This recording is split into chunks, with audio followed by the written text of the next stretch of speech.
Hello students, welcome back to my new video. आज मैं एक फेमस पोएट वॉल्ट विटमैन की लिखी एक फेमस पोएम के बारे में डिस्कस करूंगा जिसका नाम है सॉन्ग ऑफ माई सेल्फ। सबसे पहले हम द पोएट वॉल्ट विटमैन के बारे में बात करेंगे। वॉल्ट विटमैन 1819-1892 अमेरिका के महान कवि, निबंधकार और पत्रकार थे। उन्हें अमेरिकी लोकतांत्रिक कविता का जनक माना जाता है। उनका जन्म न्यूयॉर्क, अमेरिका में हुआ था। उनकी सबसे प्रसिद्ध रचना लीव्स ऑफ ग्रास है, जिसमें उन्होंने मनुष्य, प्रकृति, स्वतंत्रता, समानता और आत्मा की महानता का वर्णन किया है। विटमैन की कविता की मुख्य विशेषताएं।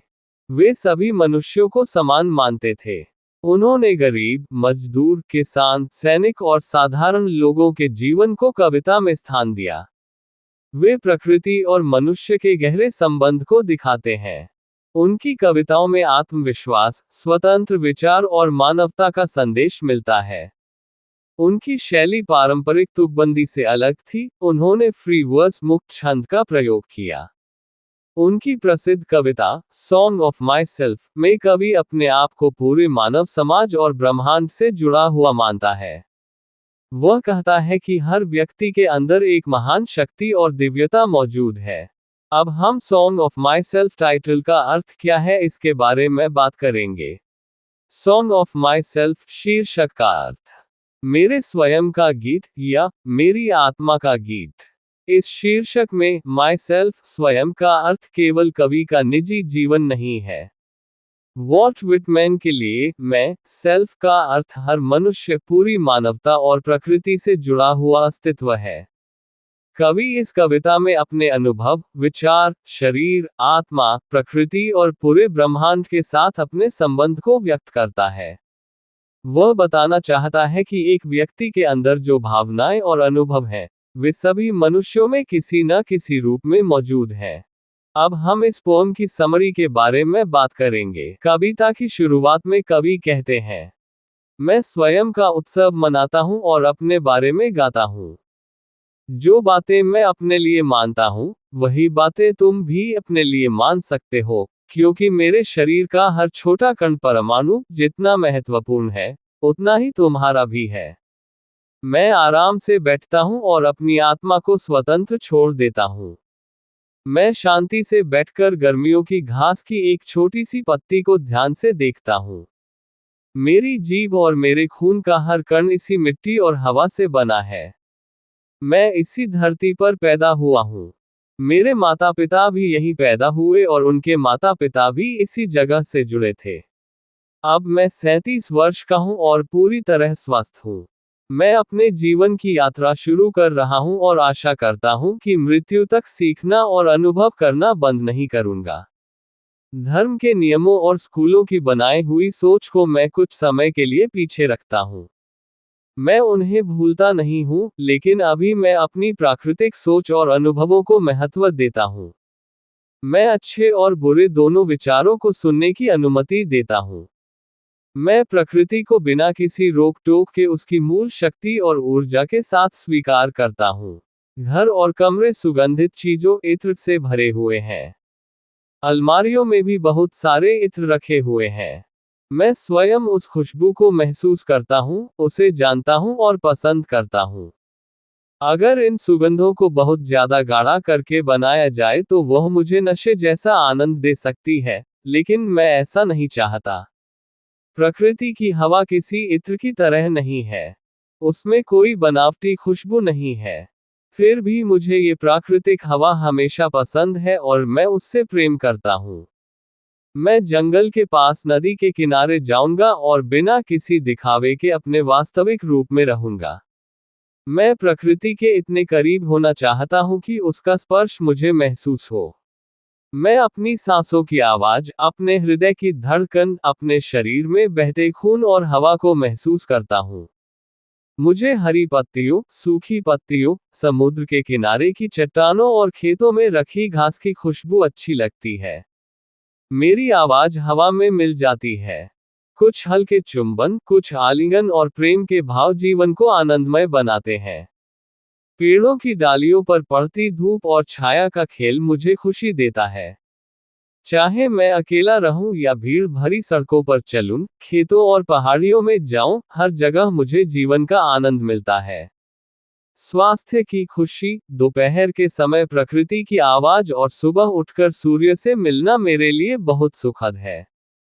क्या तुमने कभी हजारों एकड़ जमीन और पूरी धरती की विशालता को समझा है? क्या तुमने जीवन के अर्थ को जानने के लिए इतना अभ्यास किया है? आज और रात मेरे साथ रहो, तो तुम सभी कविताओं के मूल स्रोत को समझ पाओगे। तुम धरती और सूर्य की अच्छाइयों को महसूस कर पाओगे। तुम केवल दूसरों की बातों या किताबों के आधार पर जीवन को नहीं समझोगे। तुम न मेरी आंखों से देखोगे और न मेरी बातों को बिना सोचे स्वीकार करोगे। तुम हर चीज को सभी दृष्टिकोणों से सुनोगे और फिर अपनी समझ से उसका सही अर्थ निकालोगे। मैंने लोगों को जीवन की शुरुआत और अंत के बारे में बातें करते सुना है, लेकिन मैं शुरुआत या अंत की चर्चा नहीं करता। वास्तव में शुरुआत या अंत से ज्यादा महत्वपूर्ण वर्तमान समय है। जितना जीवन और ऊर्जा अभी है, उतना ही हमेशा रहेगा। न इससे ज्यादा स्वर्ग है और न इससे ज्यादा नरक, सब कुछ इसी वर्तमान जीवन में है। दुनिया में हमेशा एक शक्तिशाली जीवन शक्ति काम करती रहती है। ये शक्ति संसार को आगे बढ़ाती है, जीवन को जन्म देती है और विकास करती है। सृष्टि में हमेशा पदार्थ, वृद्धि और जीवन का विस्तार होता रहता है। हर जीव में अपनी अलग पहचान होती है, फिर भी सभी जीवन एक दूसरे से जुड़े हुए हैं। इस बात को समझाने के लिए बहुत ज्यादा तर्क या ज्ञान की आवश्यकता नहीं है। पढ़े लिखे और साधारण लोग भी इसे महसूस कर सकते हैं कि यह सत्य है। मैं और यह रहस्यपूर्ण संसार साथ साथ खड़े हैं। मेरी आत्मा साफ और सुंदर है, और जो कुछ मेरी आत्मा से बाहर है वह भी सुंदर है। यदि कोई चीज दिखाई देती है, तो उससे उस अदृश्य चीज का भी प्रमाण मिलता है। दुनिया में हर वस्तु एक दूसरे से जुड़ी हुई है। लोग अच्छे और बुरे के बारे में बहस करते रहते हैं, लेकिन मैं जीवन की पूर्णता और संतुलन को समझकर शांत रहता हूँ। मैं अपने शरीर और अपने हर अंग को स्वीकार करता हूँ। मेरे शरीर का कोई भी हिस्सा बुरा या अपवित्र नहीं है। हर मनुष्य का शरीर और जीवन सम्मान के योग्य है। मैं जीवन से संतुष्ट हूँ। मैं देखता हूँ, नाचता हूँ, हंसता हूँ और गाता हूँ। रात के बाद जब सुबह आती है, तो जीवन फिर नई ऊर्जा से भर जाता है। मैं जीवन के हर अनुभव को खुशी से स्वीकार करता हूँ। मुझे हर चीज का मूल्य समझने के लिए केवल गणना या तर्क की जरूरत नहीं है। जीवन का वास्तविक मूल्य अनुभव और आत्मज्ञान से समझा जाता है। मेरे चारों ओर बहुत से यात्री और प्रश्न पूछने वाले लोग हैं। जिन लोगों से मैं मिलता हूँ, मेरे बचपन का प्रभाव, मेरा शहर, मेरा देश, ये सब मेरे जीवन को प्रभावित करते हैं। नई नई तारीखें, खोजें, आविष्कार, समाज, पुराने और नए लेखक, ये सभी चीजें मेरे जीवन का हिस्सा हैं।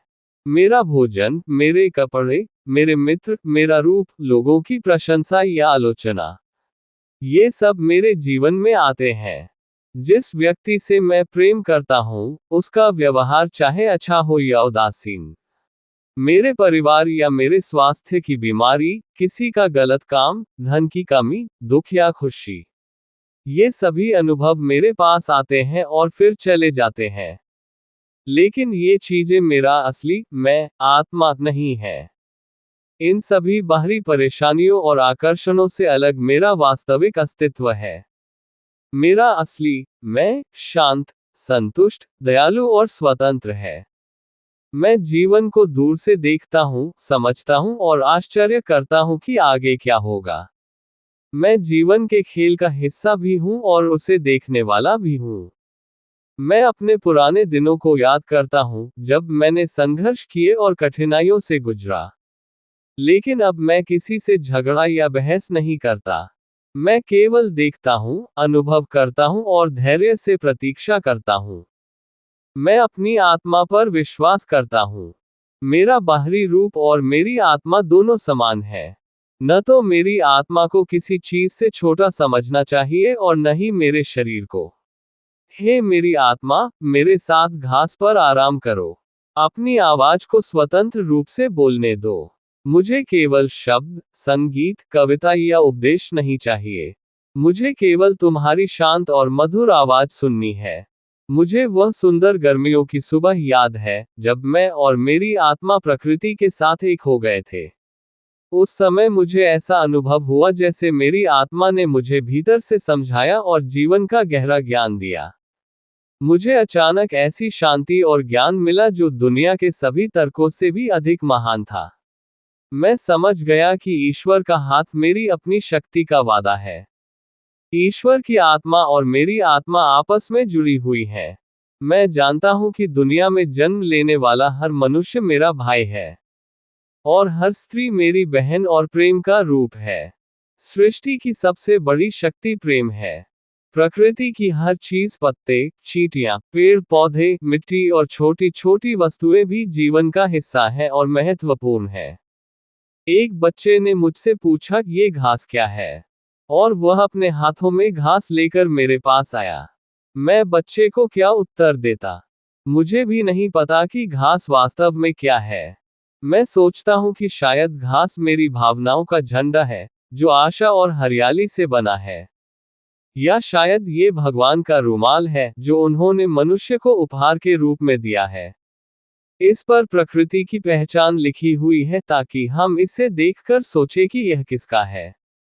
या शायद घास स्वयं एक बच्चा है, धरती और वनस्पति की संतान।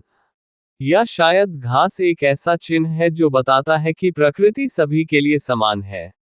यह अमीर गरीब, काले गोरे, सभी लोगों के बीच समान रूप से उगती है। प्रकृति किसी के साथ भेदभाव नहीं करती। अब मुझे लगता है कि घास कब्रों पर उगे हुए सुंदर बालों जैसी है। मैं इस घास को बहुत प्यार और सम्मान से देखता हूँ। शायद ये घास उन युवाओं से पैदा हुई है जो मर गए। शायद उन बूढ़ों और बच्चों से जुड़ी हुई है जो इस संसार से चले गए। घास मुझे संकेत देती है कि मृत्यु के बाद भी जीवन समाप्त नहीं होता। मैं समझता हूँ कि ये अनगिनत आवाजें हैं जो धरती के अंदर से आ रही हैं। ये आवाजें उन लोगों की हैं जो कभी जीवित थे। तुम क्या सोचते हो कि वे युवा, बूढ़े, महिलाएं और बच्चे कहाँ गए? वे कहीं न कहीं जीवित हैं।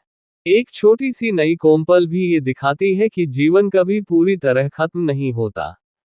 मृत्यु भी जीवन की यात्रा का एक हिस्सा है। संसार हमेशा आगे बढ़ता रहता है, कुछ भी पूरी तरह नष्ट नहीं होता। क्या किसी ने सोचा है कि जन्म लेना ही केवल भाग्यशाली होना है? मैं उससे बताना चाहता हूं कि मृत्यु भी उतनी ही स्वाभाविक और महत्वपूर्ण है, और मैं इससे जानता हूं। मैं मरने वाले लोगों के साथ मृत्यु का अनुभव करता हूं और नए जन्मे बच्चे के साथ नए जीवन का अनुभव करता हूं। मेरा अस्तित्व केवल मेरे शरीर तक सीमित नहीं है। मैं केवल अपने कपड़ों और शरीर से पहचाना जाने वाला व्यक्ति नहीं हूं। मैं संसार की अनेक चीजों को देखता और समझता हूं। हर वस्तु अलग है, फिर भी हर चीज में अपनी सुंदरता और अच्छाई है। धरती, तारे और प्रकृति की सभी चीजें अच्छी हैं। मैं केवल धरती का एक हिस्सा नहीं हूं, बल्कि सभी मनुष्यों का साथी हूं। सभी मनुष्य मेरी तरह गहरे और अमर आत्मा वाले हैं, चाहे वे इसे समझे या नहीं। हर व्यक्ति अपने आप में महत्वपूर्ण है। पुरुष और स्त्री दोनों समान रूप से मूल्यवान हैं। मुझे वे लोग प्रिय हैं जो कभी बच्चे थे और जो प्रेम करते हैं। मुझे वह व्यक्ति भी प्रिय है जो सम्मान चाहता है और अपमान से दुखी होता है। मुझे प्रेमी, अकेली स्त्री, माँ और माँ की माँ सभी प्रिय हैं। मुझे मुस्कुराने वाले होंठ, आंसू भरी आंखें, बच्चे और माता पिता सभी प्रिय हैं। हे मनुष्य, अपने वास्तविक रूप को छिपाओ मत। मेरे लिए तुम दोषी नहीं हो, न पुराने हो, न बेकार हो। मैं तुम्हारे बाहरी कपड़ों को नहीं देखता, बल्कि तुम्हारे अंदर के मनुष्य को पहचानता हूँ। मैं जीवन के हर रूप के चारों ओर हूँ, उसे स्वीकार करता हूँ और उससे जुड़ा हुआ हूँ। एक छोटा बच्चा पालने में सो रहा है। मैं धीरे से उसके पास जाता हूँ, कपड़ा हटाकर उसे लंबे समय तक देखता हूँ और चुपचाप अपने हाथ से मक्खियों को हटा देता हूँ। एक युवक और लाल चेहरे वाली लड़की पहाड़ी की ओर चले जाते हैं। मैं ऊपर से उन्हें ध्यान से देखता हूँ। एक व्यक्ति ने आत्महत्या कर ली है और वह खून से भरे कमरे में पड़ा है। मैं उसकी मृत्यु को देखता हूँ और देखता हूँ कि उसकी बंदूक कहाँ गिरी है। मैं शहर की सड़कों की सभी आवाजें सुनता हूँ। गाड़ियों के पहियों की आवाज, लोगों की बातें, पैरों की आहट, बसों की आवाज और घोड़ों के चलने की ध्वनि। मैं बर्फ में चलने वाली गाड़ियों, लोगों की हंसी मजाक और खेल को भी देखता हूँ। मैं लोगों की भीड़ का उत्साह, प्रसिद्ध लोगों के लिए जयकार और भीड़ के गुस्से को देखता हूँ। मैं पर्दे वाली गाड़ी में बीमार व्यक्ति को अस्पताल ले जाते हुए देखता हूँ। मैं दुश्मनों की मुलाकात, उनके झगड़े, गाली गलौज और मारपीट को भी देखता हूँ। भीड़ जमा हो जाती है और पुलिस वाला लोगों के बीच से रास्ता बनाकर अंदर पहुंचता है। पत्थर भी इन सारी आवाजों को सुनते हैं और वापस गूंज देते हैं। मैं भूखे, बीमार और कमजोर लोगों की पीड़ा भी देखता हूँ। मैं उन महिलाओं की आवाजें सुनता हूँ जो अचानक मां बनने वाली होती हैं। इस दुनिया में हमेशा जीवन की अनगिनत आवाजें गूंजती रहती हैं। खुशी, दुख, प्रेम, संघर्ष, अपराध और भावनाएं। मैं इन सब घटनाओं को देखता हूँ, समझता हूँ और फिर आगे बढ़ जाता हूँ। देश के बड़े खेत वाले घर, बांध के दरवाजे खुले हुए हैं और काम के लिए तैयार हैं। फसल के समय की सूखी घास से भरी हुई गाड़ी धीरे धीरे आगे बढ़ रही है। साफ और चमकदार रोशनी भूरे, धूसर और हरे रंगों पर पड़ रही है, जिससे खेत का दृश्य बहुत सुंदर दिखाई दे रहा है। लोग घास के बड़े बड़े गट्ठर बनाकर उन्हें ऊपर भंडार मोह में जमा कर रहे हैं। मैं भी वहां मौजूद हूं और इस काम में मदद कर रहा हूं। मैं घास से भरी गाड़ी के ऊपर लेटा हूं और उसकी हल्की हल्की हिलने वाली गति को महसूस कर रहा हूं। मैं आराम से एक पैर दूसरे पैर पर रखकर लेटा हूं। फिर मैं ऊपर की लकड़ी से नीचे कूदता हूं और घास पौधों को पकड़ता हूं। मैं खुशी से घास में लौटता हूं और मेरे बालों में घास के छोटे छोटे टुकड़े फंस जाते हैं। मैं अकेला दूर जंगलों और पहाड़ों में शिकार करने जाता हूँ। वहां घूमते हुए मुझे अपने अंदर की खुशी और स्वतंत्रता का अनुभव होता है। शाम के समय मैं रात बिताने के लिए एक सुरक्षित जगह चुनता हूँ। मैं आग जलाता हूँ और अपने शिकार किए हुए ताजे मांस को पकाता हूँ। फिर मैं पत्तों के बिस्तर पर अपने कुत्ते और बंदूक के साथ सो जाता हूँ। एक तेज चलने वाला जहाज, यांकी क्लिपर, आकाश के नीचे अपनी पूरी गति से चल रहा है। मैं उसे देखकर खुश होता हूँ और जहाज पर खड़े होकर प्रकृति और यात्रा का आनंद लेता हूँ। नाव चलाने वाले लोग और समुद्र से चीजें निकालने वाले मजदूर सुबह जल्दी उठते हैं और मेरे साथ समय बिताते हैं। मैं भी उनके साथ भोजन और जीवन के सरल आनंद में शामिल होता हूँ। मैंने पश्चिम के खुले मैदान में एक शिकारी ट्रैपर का विवाह देखा। उसकी दुल्हन एक स्थानीय लड़की थी। उसके पिता और साथी चुपचाप बैठे धूम्रपान कर रहे थे। शिकारी चमड़े के कपड़े पहने हुए था और अपनी दुल्हन का हाथ पकड़े हुए था। दुल्हन बहुत सुंदर थी और उसके लंबे बाल थे। यह विवाह प्रकृति के बीच बहुत सरल तरीके से हो रहा था। एक भागा हुआ गुलाम मेरे घर आया और बाहर रुक गया। मैंने उसकी कमजोर हालत देखी। मैं उसके पास गया, उसे अंदर बुलाया और भरोसा दिलाया। मैंने उसके शरीर और घायल पैरों के लिए पानी दिया, नहाने की व्यवस्था की और साफ कपड़े दिए। मैंने उसे अपने कमरे के पास रहने की जगह दी। वह 1 सप्ताह तक मेरे साथ रहा, जब तक वह स्वस्थ नहीं हो गया और फिर आगे उत्तर की ओर चला गया। मैंने उसे अपने साथ बैठाकर भोजन कराया और उसकी मदद की। समुद्र के किनारे 28 युवा पुरुष नहाने आए हैं। वे सभी आपस में मित्रवत और खुश हैं। एक स्त्री है जिसने अपना पूरा जीवन 28 वर्ष अकेलेपन में बिताया है। वह किनारे के पास बने सुंदर घर में रहती है और खिड़की के पीछे छिपकर उन युवाओं को देखती है। वह सोचती है कि इन युवाओं में से कौन उसे सबसे अच्छा लगता है। उसकी नज़र में सबसे साधारण दिखने वाला युवक भी सुंदर है। कवि उस स्त्री को देखता है और कहता है, हे स्त्री, तुम कहाँ जा रही हो? मैं तुम्हें देख रहा हूँ। तुम बाहर पानी में हो, लेकिन ऐसा लगता है जैसे तुम अपने कमरे में ही स्थिर खड़ी हो। फिर 29वीं स्नान करने वाली एक स्त्री हंसती और नाचती हुई समुद्र तट पर आती है। दूसरे युवक उसे नहीं देख पाते, लेकिन वह उन्हें देखती है और उनसे प्रेम करती है। युवकों के बाल और शरीर पानी से चमक रहे हैं। पानी की धाराएं उनके शरीर पर बह रही हैं। कवि यहाँ प्रकृति, सौंदर्य और जीवन के आनंद का वर्णन करता है।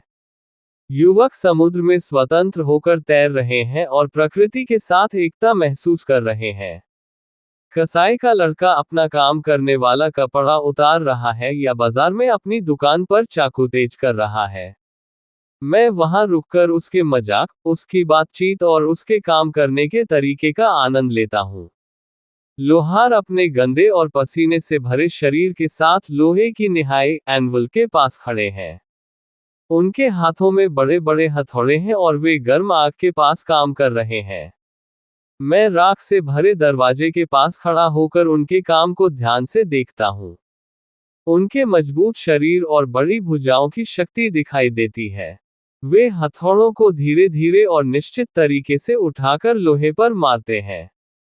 वे जल्दीबाजी नहीं करते। हर लोहार अपने समय और स्थान पर सही प्रहार करता है। एक अश्वेत नीग्रो व्यक्ति अपने 4 घोड़ों की लगाम मजबूती से पकड़े हुए है। वह पत्थर ढोने वाली भारी गाड़ी चला रहा है। वह व्यक्ति लंबा, मजबूत और आत्मविश्वास से भरा हुआ खड़ा है। उसकी नीली कमीज उसके मजबूत शरीर को दिखाती है और वह अपने काम में पूरी तरह निपुण दिखाई देता है। उसकी आंखों में शांति और आत्मविश्वास है। वह अपने माथे से टोपी हटाता है और सूर्य की रोशनी उसके बालों और मजबूत शरीर पर पड़ती है। कवि उस मेहनती व्यक्ति को देखकर प्रभावित होता है और उससे प्रेम करता है। कवि केवल उसे देखने तक सीमित नहीं रहता, बल्कि उसके जीवन और उसके काम को भी समझना चाहता है। कवि कहता है कि वह जीवन की हर चीज को स्वीकार करता है, छोटी हो या बड़ी, कोई भी वस्तु उसके लिए महत्वहीन नहीं है। वह बैलों को देखता है और सोचता है कि उनकी आंखों में भी एक गहरा अर्थ छिपा है, जो किताबों के ज्ञान से भी अधिक महत्वपूर्ण हो सकता है। जब वह जंगल में चलता है तो उसके कदमों से पक्षी उड़ जाते हैं।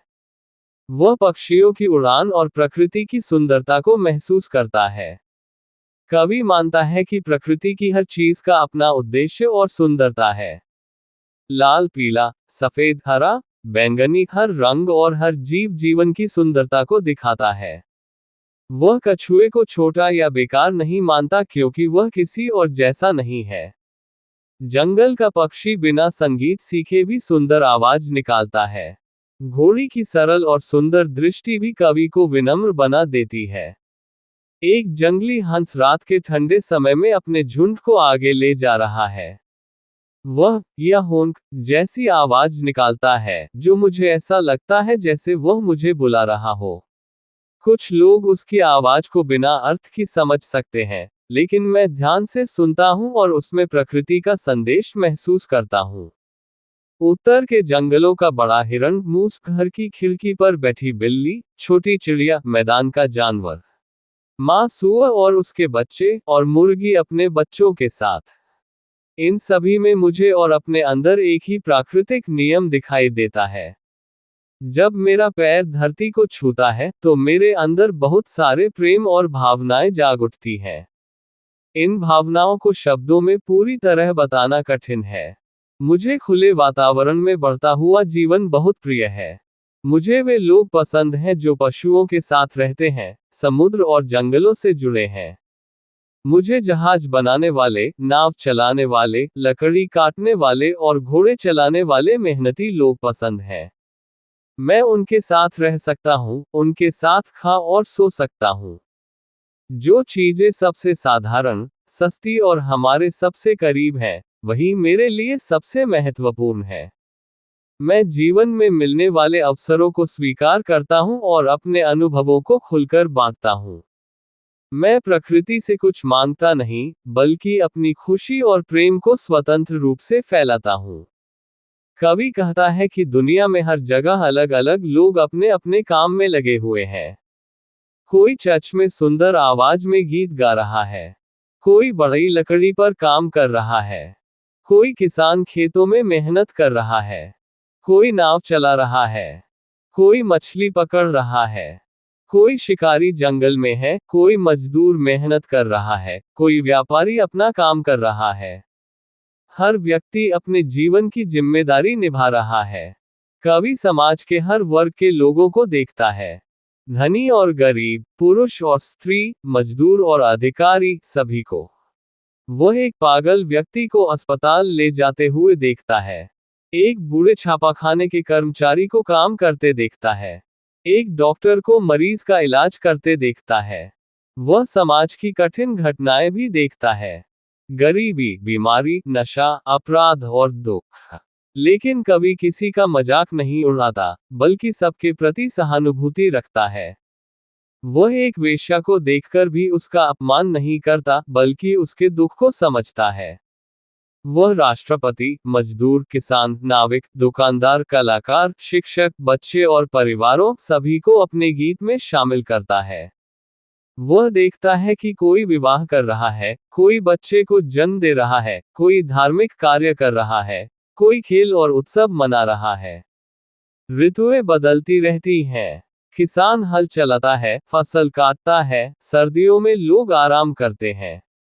शहर और गांव दोनों रात में सो जाते हैं। जीवित लोग भी सोते हैं और मृत लोग भी अपनी शांति में सोते हैं। अंत में कवि कहता है कि ये सभी लोग और ये सभी जीवन के अनुभव मेरे अंदर जुड़े हुए हैं। मैं भी इन्हीं लोगों का एक हिस्सा हूं और इन्हीं सब को मिलाकर मैं अपना गीत बनाता हूं। मैं बूढ़ों और जवानों दोनों का हिस्सा हूं। मैं मूर्खों और बुद्धिमानों दोनों को समान रूप से स्वीकार करता हूं। मैं दूसरों की परवाह किए बिना अपने अस्तित्व को मानता हूं, लेकिन फिर भी सभी लोगों की चिंता करता हूं। मैं माँ और पिता दोनों जैसा हूँ। मैं बच्चे जैसा भी हूँ और बड़े मनुष्य जैसा भी। मेरे अंदर साधारण और महान दोनों प्रकार की बातें मौजूद हैं। मैं कई देशों और कई लोगों से बनी मानव जाति का एक हिस्सा हूँ। मेरे लिए छोटा और बड़ा सब समान है। मैं उत्तर और दक्षिण दोनों का प्रतिनिधि हूँ। मैं किसान, व्यापारी, नाविक, मजदूर और हर प्रकार के लोगों से जुड़ा हुआ हूँ। मैं अलग अलग जगहों के लोगों के साथ अपने आप को एक जैसा महसूस करता हूँ। चाहे वह बर्फीले स्थानों के लोग हों, समुद्र के मछुआरे हों, जंगल में रहने वाले हों या खेतों में काम करने वाले हों।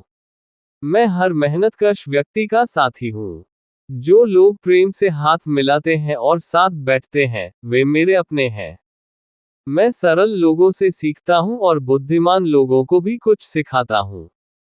मैं नया सीखने वाला भी हूँ और जीवन के अनेक अनुभवों वाला भी। मैं हर रंग, जाति, वर्ग और धर्म के लोगों से जुड़ा हूँ। मैं किसान भी हूँ, कारीगर भी, कलाकार भी, सज्जन भी, नाविक भी, कैदी भी, वकील भी, डॉक्टर भी और धार्मिक व्यक्ति भी। मैं अपनी विविधता अलग अलग रूपों को स्वीकार करता हूँ। मैं अपने जीवन से संतुष्ट हूँ और अपनी जगह पर ठीक हूँ। जैसे पतंगा, मछली के अंडे, चमकते सूर्य और वे चीजें जिन्हें हम देख नहीं सकते, सबका अपना स्थान है, वैसे ही हर जीव और हर वस्तु का संसार में अपना महत्व है। ये विचार केवल मेरे अपने विचार नहीं हैं। ये सभी युगों और सभी देशों के मनुष्यों के विचार हैं। अगर ये विचार केवल मेरे नहीं बल्कि तुम्हारे भी नहीं है, तो इनका कोई विशेष महत्व नहीं है। अगर ये विचार जीवन के रहस्यों को समझने और उन रहस्यों का उत्तर खोजने में मदद नहीं करते, तो इनका कोई अर्थ नहीं है। अगर ये विचार हमारे जीवन के उतने ही करीब नहीं है जितने दूर दिखाई देते हैं, तो ये बेकार हैं। ये घास वही है जो जहां भी धरती और पानी है, वहां उगती है। ये वही सामान्य हवा है जो पूरी दुनिया को घेरकर सभी को समान रूप से छूती है। मैं शक्तिशाली संगीत के साथ आता हूँ, अपने बाजों और ढोलों के साथ। मैं केवल उन लोगों के लिए विजय के गीत नहीं बजाता जो जीत गए हैं, बल्कि उन लोगों के लिए भी बजाता हूँ जो हार गए और युद्ध में मारे गए। क्या तुमने सुना है कि केवल जीतना ही अच्छा होता है? मैं कहता हूं कि हारना भी उतना ही महत्वपूर्ण है, क्योंकि जिस भावना और साहस से कोई युद्ध जीता जाता है, उसी साहस से कोई हार भी सकता है। मैं मृत सैनिकों के लिए भी ढोल बजाता हूँ। मैं उनके सम्मान में पूरी शक्ति से संगीत बजाता हूँ। जय हो उन लोगों की जो असफल हुए। जय हो उन लोगों की जिनके युद्ध के जहाज समुद्र में डूब गए। जय हो उन लोगों की जो स्वयं समुद्र में डूब गए। जय हो उन सेनापतियों की जिन्होंने युद्ध हारे, और उन वीरों की भी जो पराजित हुए, और उन अनगिनत अज्ञात वीरों की भी जय हो, जो प्रसिद्ध वीरों के समान ही महान है। ये भोजन सबके लिए समान रूप से रखा गया है। ये प्राकृतिक भूख मिटाने वाला भोजन है। ये भोजन अच्छे लोगों के लिए भी है और बुरे लोगों के लिए भी। मैं सभी लोगों को अपने साथ आने के लिए बुलाता हूँ। मैं किसी भी व्यक्ति को छोटा नहीं समझूंगा और न ही किसी को बाहर रखूंगा। समाज जिन लोगों को बुरा समझता है, जैसे गलत रास्ते पर चलने वाले लोग, गरीब, चोर या उपेक्षित लोग, वे भी यहाँ आमंत्रित हैं। दास, गुलाम, बीमार और समाज से अलग किए गए लोग भी मेरे लिए समान हैं। उनमें और बाकी लोगों में कोई अंतर नहीं है। कवि कहता है कि मनुष्य के बीच प्रेम, अपनापन और समानता का संबंध होना चाहिए। मनुष्य के स्पर्श, प्रेम और भावनाएं जीवन को सुंदर बनाती हैं। मैं और संसार एक दूसरे से जुड़े हुए हैं। मेरे विचार और अनुभव प्रकृति और मानव जीवन से मिल जाते हैं। क्या तुम सोचते हो कि मेरे विचारों के पीछे कोई गहरा उद्देश्य है? हाँ, जैसे बारिश और चट्टान की चमकदार परत माइका प्रकृति के अपने उद्देश्य से होती है, वैसे ही मेरे विचार भी स्वाभाविक हैं। क्या दिन का उजाला या जंगल में पक्षी की आवाज तुम्हें आश्चर्यचकित करती है? नहीं, तो मेरी बातें भी केवल आश्चर्य पैदा करने के लिए नहीं है। आज मैं तुमसे अपने मन की कुछ गहरी बातें साझा कर रहा हूँ, जो मैं हर किसी से नहीं कहता, लेकिन तुमसे कह रहा हूँ।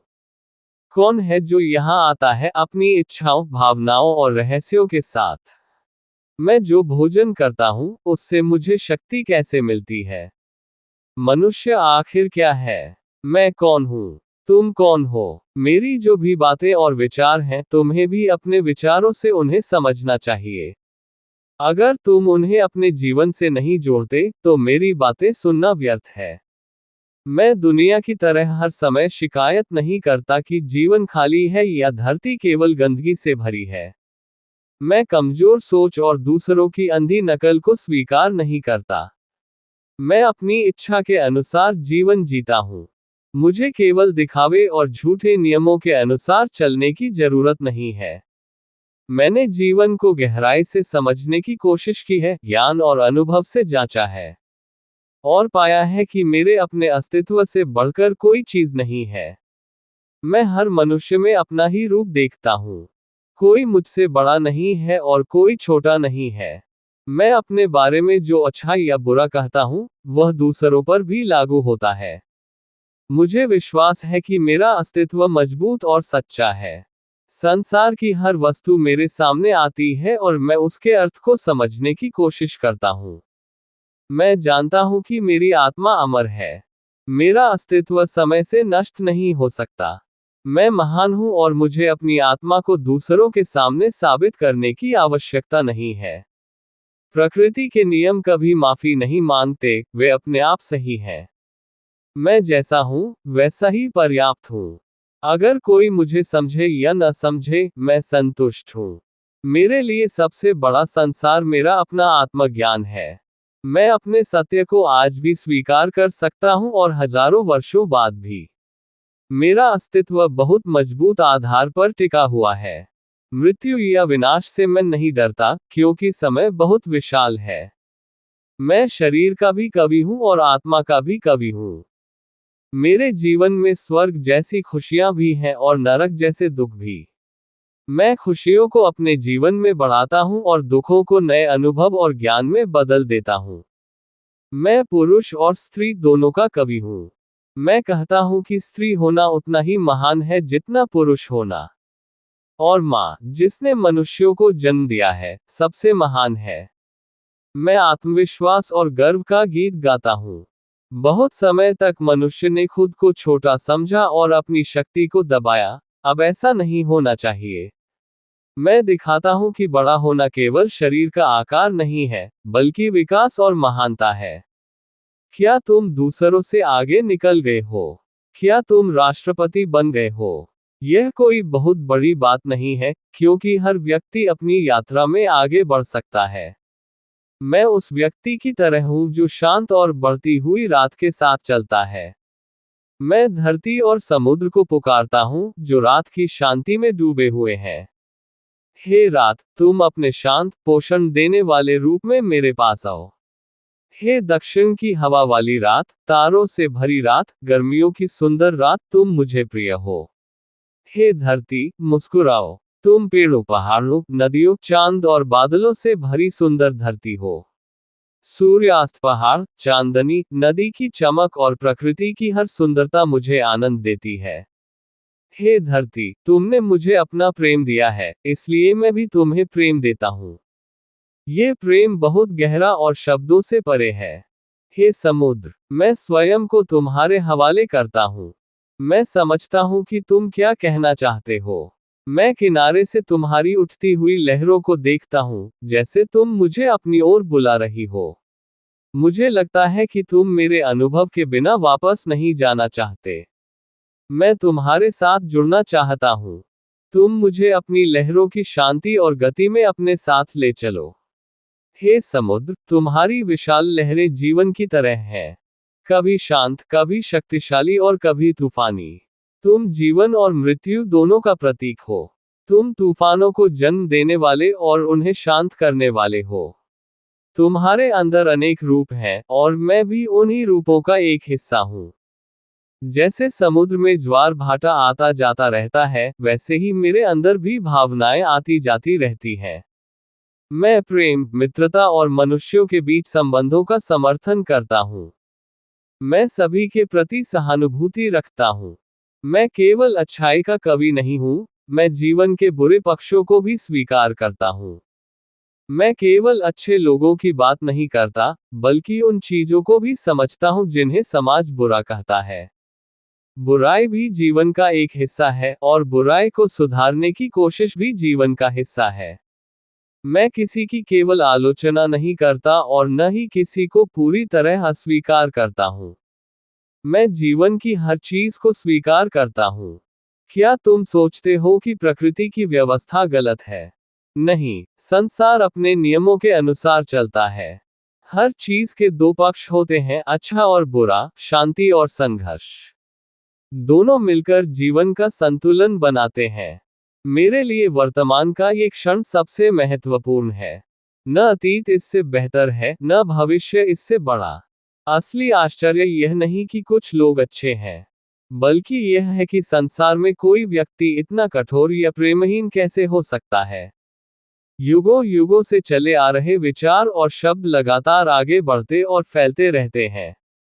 मेरा शब्द आधुनिक युग का शब्द है, सामूहिकता, ऑन मैस, यानी सभी लोगों का साथ। यह उस विश्वास का शब्द है जो कभी रुकता या डरता नहीं है। मेरे लिए वर्तमान और भविष्य दोनों समान हैं, क्योंकि मैं समय को पूरी तरह स्वीकार करता हूँ। समय ही वह शक्ति है जो हर चीज को पूरा और पूर्ण बनाती है।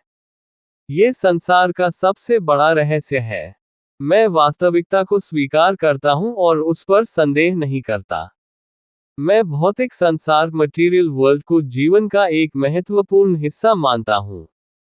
विज्ञान की जय हो। सटीक ज्ञान और प्रमाण की जय हो। कवि वैज्ञानिकों और ज्ञान के खोजने वालों की प्रशंसा करता है, जैसे वनस्पति वैज्ञानिक, रसायन वैज्ञानिक, भाषा विशेषज्ञ, नाविक, भूविज्ञानी, डॉक्टर और गणितज्ञ। हे विद्वानों, तुम्हें हमेशा सम्मान मिलना चाहिए। तुम्हारा ज्ञान उपयोगी है, लेकिन वह मेरा पूरा संसार नहीं है। मैं विज्ञान और तथ्यों के माध्यम से जीवन के और गहरे अर्थ तक पहुंचता हूं। मेरे शब्द केवल वस्तुओं के गुणों की याद नहीं दिलाते, बल्कि जीवन, स्वतंत्रता और मुक्ति की भावना जगाते हैं। मैं उन लोगों के साथ हूं जो स्वतंत्रता चाहते हैं। जो अन्याय के खिलाफ खड़े होते हैं और बदलाव लाने की कोशिश करते हैं। मैं वॉल्ट विटमैन हूँ, मैं पूरे ब्रह्मांड कॉस्मोस जैसा हूँ और न्यूयॉर्क मैनहट्टन का पुत्र हूँ। मैं जीवन से भरपूर, भावनाओं वाला और प्रकृति से जुड़ा हुआ मनुष्य हूँ। मैं न तो लोगों से अलग हूँ और न ही खुद को उनसे ऊंचा समझता हूँ। मैं साधारण मनुष्यों की तरह ही हूँ। दरवाजों के ताले खोल दो, दीवारों की सीमाएं हटा दो। जो किसी दूसरे व्यक्ति का अपमान करता है, वह मेरा भी अपमान करता है, क्योंकि सभी मनुष्य आपस में जुड़े हुए हैं। मेरे अंदर मानवता की बहुत सी आवाजें बोलती हैं। गरीबों की, गुलामों की, दुखी लोगों की, बीमारों की, उपेक्षित लोगों की और उन सभी की जिन्हें समाज ने दबाया है। मैं उन लोगों की आवाज भी सुनाता हूँ जिनकी बातें दुनिया अक्सर छिपा देती है। मैं जीवन के हर पक्ष को स्वीकार करता हूँ और किसी चीज को केवल इसलिए गलत नहीं मानता कि वह अलग है। मैं शरीर और आत्मा दोनों को महत्व देता हूँ। मनुष्य का शरीर, उसकी इंद्रियां और उसके अनुभव भी प्रकृति के अद्भुत उपहार हैं। देखना, सुनना और महसूस करना, ये सब चमत्कार हैं। मनुष्य का हर अंग और हर अनुभव अपने आप में महत्वपूर्ण है। कवि कहता है कि प्रकृति की हर चीज उससे प्रिय है। धरती, पेड़, हवा, सूरज, नदियां, खेत, फूल और जीवन की सारी शक्तियां। वह अपने अस्तित्व और जीवन की सुंदरता का उत्सव मनाता है। हर क्षण उसे आनंद से भर देता है। सुबह का दृश्य, प्रकाश, हवा और जागती हुई प्रकृति उसे बहुत आनंद देती है। वह महसूस करता है कि पूरा संसार ऊर्जा और जीवन से भरा हुआ है। सूर्योदय बहुत तेज और अद्भुत है। अगर मैं अपने अंदर भी उसी तरह की रोशनी और ऊर्जा महसूस न करूं, तो उसका प्रभाव मुझे बहुत अधिक लग सकता है। जिस तरह सूर्य चमकता हुआ ऊपर उठता है, उसी तरह मैं और मेरी आत्मा भी ज्ञान और चेतना के साथ ऊपर उठते हैं। हे मेरी आत्मा, हमने सुबह की शांति और ठंडक में अपने वास्तविक अस्तित्व को पाया है। मेरी आवाज उन चीजों तक पहुंचने की कोशिश करती है जिन्हें मेरी आंखें नहीं देख सकती। मेरे शब्द इतने शक्तिशाली हैं कि वे पूरी दुनिया और उसके रहस्यों को छूने की कोशिश करते हैं। मेरी भाषा मेरे विचारों और दृष्टि की साथी है, लेकिन वह मेरे अनुभवों को पूरी तरह व्यक्त नहीं कर सकती। मेरी वाणी मुझसे कहती है, वॉल्ट, तुम्हारे अंदर बहुत कुछ है, फिर तुम उसे बाहर क्यों नहीं लाते? कवि कहता है कि मेरे अंदर बहुत से विचार और भावनाएं छिपी हैं, जैसे फूल की कलियां अंधेरे में खुलने की प्रतीक्षा करती हैं। समय आने पर ये विचार और सत्य बाहर आएंगे। मेरा ज्ञान और मेरे अनुभव मुझे संसार की हर चीज को समझने में मदद करते हैं। सच्ची खुशी वही है जिसे हर व्यक्ति को स्वयं खोजने की कोशिश करनी चाहिए। मैं अपने वास्तविक स्वरूप को छिपाना नहीं चाहता। मैं पूरे संसार को समझ सकता हूं, लेकिन कोई मुझे पूरी तरह सीमित नहीं कर सकता। मेरी शक्ति केवल लिखने या बोलने में नहीं है। मेरा पूरा अस्तित्व ही मेरे सत्य का प्रमाण है। मेरी उपस्थिति और मेरा जीवन ही उन लोगों को उत्तर देता है जो संदेह करते हैं। अब मैं कुछ नहीं करूंगा, केवल ध्यान से सुनूंगा। जो कुछ भी मैं सुनूंगा, उसे अपने गीत में शामिल करूंगा और हर आवाज को अपने अनुभव का हिस्सा बनाऊंगा। मैं पक्षियों के सुंदर गीत सुनता हूँ, खेतों में बढ़ती हुई गेहूं की आवाज, आग की आवाज और खाना पकाते समय लकड़ियों की खटखटाहट सुनता हूँ। मुझे सबसे प्रिय आवाज मनुष्य की आवाज लगती है। मैं संसार की सभी आवाजों को सुनता हूँ। शहर की आवाजें और गांव, प्रकृति की आवाजें, दिन और रात की आवाजें। मैं बच्चों की बातें, मजदूरों की हंसी, लोगों की बातचीत और बीमार लोगों की धीमी आवाजें सुनता हूँ। मैं न्यायाधीश की गंभीर आवाज सुनता हूँ, जो किसी को सजा सुना रहा है। मैं बंदरगाह पर जहाजों से सामान उतारते मजदूरों की आवाज सुनता हूँ। मैं खतरे की घंटियों, आग की पुकार, मशीनों और तेज चलने वाले वाहनों की आवाज सुनता हूँ। मैं अंतिम यात्रा के लिए बजने वाले धीमे संगीत को भी सुनता हूँ। मैं वाद्य यंत्रों की धुन सुनता हूँ, वायलिन, कॉर्नेट और संगीत के अन्य स्वर। संगीत मुझे बहुत गहराई से प्रभावित करता है। एक अच्छा गायक जब गाता है, तो उसकी आवाज मुझे अंदर तक भर देती है। संगीत मुझे ऐसी भावनाएं देता है जिन्हें मैंने पहले महसूस नहीं किया था। कभी यह मुझे आनंद देता है, कभी दुख और गहरी सोच में डाल देता है। अंत में कवि जीवन के सबसे बड़े रहस्य के बारे में सोचता है कि हमारा अस्तित्व बीइंग क्या है और जीवन का वास्तविक अर्थ क्या है। किसी भी रूप में होना आखिर क्या है। हम सब जीवन के चक्र में घूमते रहते हैं और बार बार उसी अस्तित्व की ओर लौटते हैं। अगर किसी जीव का विकास और आगे न भी हो, तो भी समुद्र में रहने वाला कठोर खोल वाला जीव को भी अपने आप में पर्याप्त है। लेकिन मेरा अस्तित्व ऐसा कठोर और बंद नहीं है। मेरे अंदर हर समय अनुभवों को ग्रहण करने की शक्ति है। मैं जहां भी जाता हूं या रुकता हूं, मेरे आसपास की चीजें मेरे अनुभव का हिस्सा बन जाती हैं। मैं संसार की चीजों को महसूस करता हूं और उन्हें अपने अंदर समझता हूं। मैं बस हल्का सा हिलता हूं, छूता हूं, महसूस करता हूं और आनंद प्राप्त करता हूं। मेरे लिए किसी दूसरे मनुष्य को छूना और उसके साथ जुड़ाव महसूस करना ही बहुत बड़ी खुशी है। क्या ये केवल एक स्पर्श टच है? लेकिन ये स्पर्श मुझे एक नए अनुभव और नई पहचान की ओर ले जाता है। ये स्पर्श मेरे अंदर ऊर्जा और भावनाओं की लहर पैदा कर देता है। मेरा शरीर और मेरी इंद्रियां इस अनुभव को बहुत गहराई से महसूस करती हैं। कवि बताता है कि मनुष्य का शरीर और मन प्रकृति की शक्तियों से जुड़े हुए हैं। कभी कभी भावनाएं इतनी प्रबल हो जाती हैं कि मनुष्य अपने ऊपर पूरा नियंत्रण महसूस नहीं करता। मेरी इंद्रियां मुझे अलग अलग अनुभवों की ओर खींचती हैं। वे मुझे जीवन की सुंदरता, आकर्षण और इच्छाओं का अनुभव कराती हैं।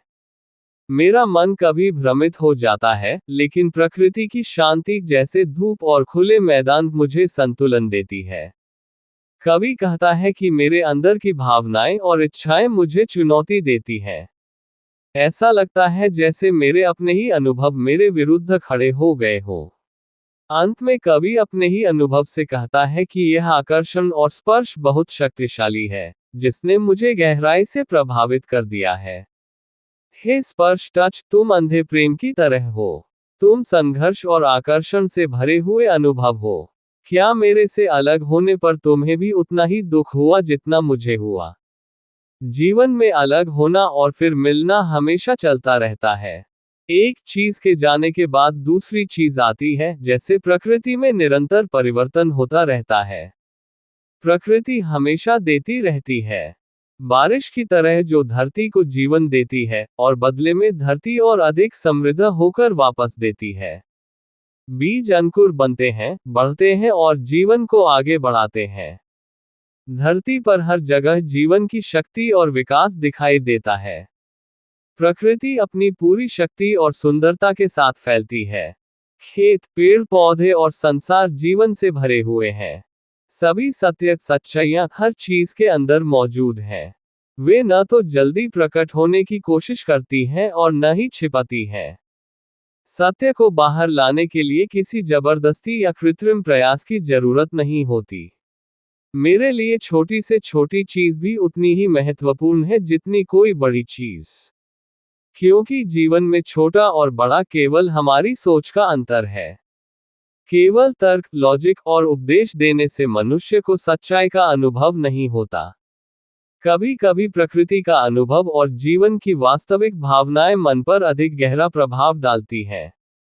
वही चीज सच्ची है जिसे हर स्त्री और पुरुष अपने अनुभव से महसूस कर सके। जिस सत्य को कोई भी पूरी तरह नकार नहीं सकता, वही वास्तविक सत्य है। थोड़ा सा अनुभव भी मेरे विचारों को बदल सकता है। मुझे विश्वास है कि साधारण मिट्टी भी जीवन और सुंदरता में बदल सकती है। मनुष्य के जीवन का सबसे बड़ा सार प्रेम है। स्त्री और पुरुष के बीच का प्रेम जीवन की सबसे ऊंची और सुंदर भावना है। ये प्रेम आगे बढ़ता है और पूरी दुनिया को जोड़ने वाली शक्ति बन सकता है। अंत में सभी मनुष्य एक दूसरे से जुड़े हुए हैं और एक दूसरे की खुशी का कारण बन सकते हैं। मैं मानता हूं कि घास का एक छोटा सा पत्ता भी उतना ही महान है जितना तारों का विशाल संसार बनाने का काम। एक छोटी सी चींटी, रेत का एक कण और एक छोटे पक्षी का अंडा भी उतने ही पूर्ण और अद्भुत है। एक छोटा सा मेढक भी प्रकृति की महान कृति है। एक साधारण जंगली फल ब्लैकबेरी भी स्वर्ग के महल को सजाने योग्य सुंदर है। मेरे हाथ का छोटा सा जोड़ हिंज भी मनुष्य की बनाई हुई बड़ी मशीनों से अधिक अद्भुत है। एक साधारण गाय भी किसी बनाई हुई मूर्ति से अधिक जीवंत और सुंदर है। एक छोटा चूहा भी इतना बड़ा चमत्कार है कि वह उन लोगों को भी आश्चर्य में डाल दे जो ईश्वरीय प्रकृति पर विश्वास नहीं करते। कवि कहता है कि मेरे शरीर और अस्तित्व में पूरी प्रकृति शामिल है। पत्थर, कोयला, काय, फल, अनाज, जड़ें, पशु पक्षी सभी मेरे जीवन से जुड़े हुए हैं। मैं अपने पीछे की चीजों को छोड़कर आगे बढ़ता हूँ, लेकिन जब चाहूं तो अपने पुराने अनुभवों को फिर याद कर सकता हूँ। दुनिया की कोई भी शक्ति मुझे रोक नहीं सकती। न पुराने पत्थरों की शक्ति, न विशाल जीव, न समुद्र, न आकाश में उड़ने वाले पक्षी। चाहे कोई चीज कितनी भी दूर क्यों न हो, मैं उसे समझने और उसके साथ जुड़ने की कोशिश करता हूँ। मैं प्रकृति के हर रूप तक पहुँचता हूँ। पेड़ों, जानवरों, पक्षियों और पूरे संसार से मेरा संबंध है। मुझे लगता है कि मैं पशुओं के साथ रह सकता हूँ, क्योंकि वे बहुत शांत और संतुष्ट रहते हैं। मैं उन्हें बहुत देर तक देखता रहता हूँ। वे अपनी स्थिति को लेकर शिकायत नहीं करते। वे दुखी होकर रात भर नहीं जागते और अपने गलत कामों के लिए रोते नहीं हैं। वे भगवान, धर्म या कर्तव्य को लेकर बेकार की बहस नहीं करते। उनमें से कोई भी असंतुष्ट नहीं है और न ही चीजों को इकट्ठा करने की लालच में पागल है।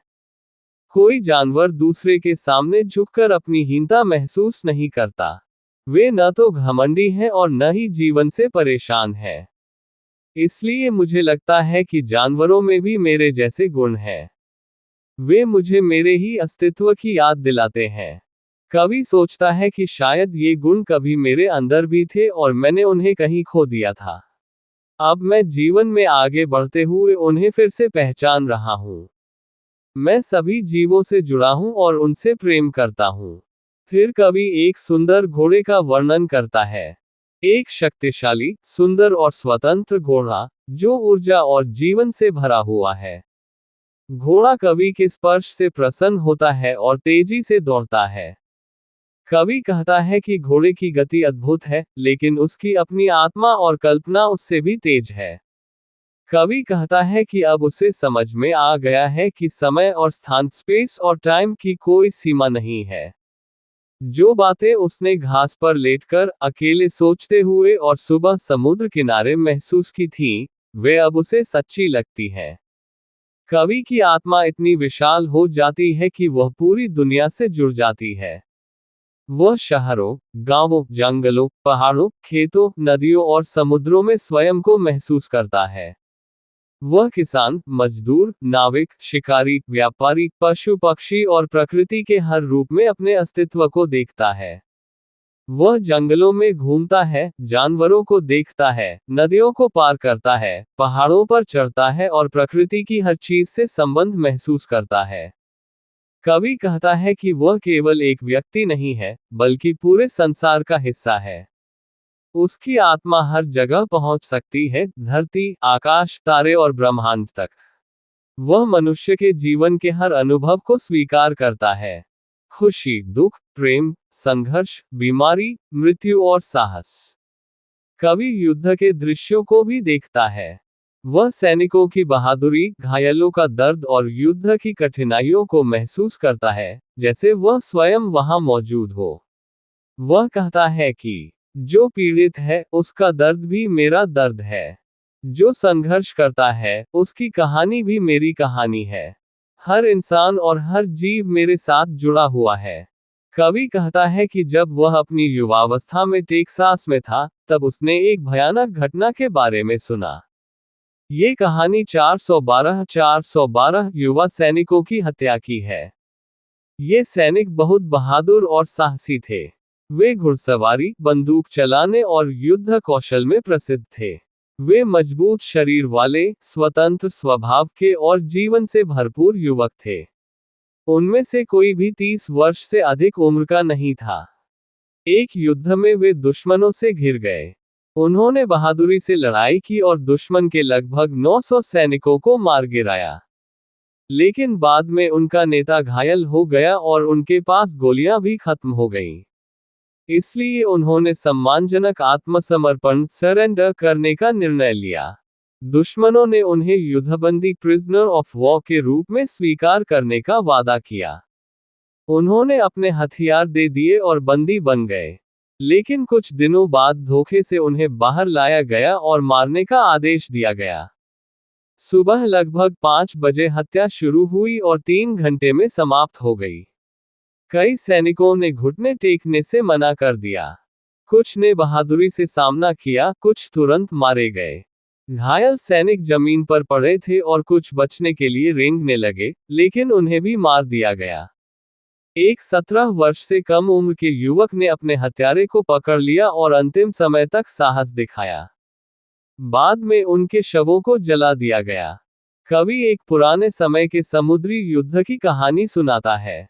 वह कहता है कि यह कहानी उसे उसके दादा के पिता, एक पुराने नाविक ने सुनाई थी। उस युद्ध में हमारा दुश्मन अंग्रेजों का जहाज था। दुश्मन बहुत बहादुर और मजबूत था। वह डरकर भागने वाला नहीं था।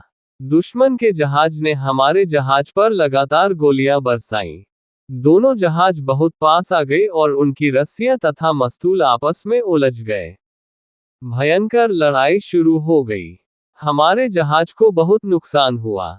गोलियों से जहाज में छेद हो गए और पानी भरने लगा।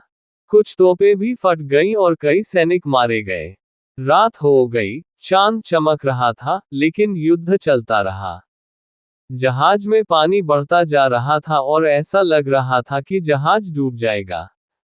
तभी कप्तान ने कैदियों को भी आजाद कर दिया ताकि वे अपनी जान बचा सकें।